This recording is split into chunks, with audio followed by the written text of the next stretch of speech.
Realno, iako nisam neki fanatik Fordova, ali kod Focusa ubedljivo najbolja pozicija za volanom, znači na vozačevom mjestu, je kod Ford Focusa, nekako to sve djeluje logično. Ja ne znam koji Golf može da parira ovoj 308-ici, pogledaj šta je ovo, znači ljudi moji, koja oprema, kakav auto, nevjerovatno, pogledaj, 308 novi, i ovi menjači su nevjerovatni, znači on bude u 7. brzini već na 60 na sat, spakovan je maksimalno, a šalta neosjetno, znači kakav DSG, ja mislim da su prejebali DSG bukvalno sa ovim menjačem, ovo je stvarno fantazija jednog auta. Danas je jako puno prevaranata sa automobilima koji uvoze svašta samo da bi zaradili pare, takvi se morate paziti i imate Car Vertical baš zbog takvih ljudi koji su uvozili svašta. Kupiš auto, ne radi mu klima, kažeš, ma dobro, dopunit ću, ja ću rešiti klimu, zašto ćeš ti burazeru da bilo šta rešavaš iz svog novčanika odmah na startu?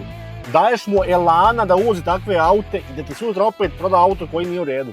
Maksimalno cena dole, ako neće štrafta, ima drugih auta.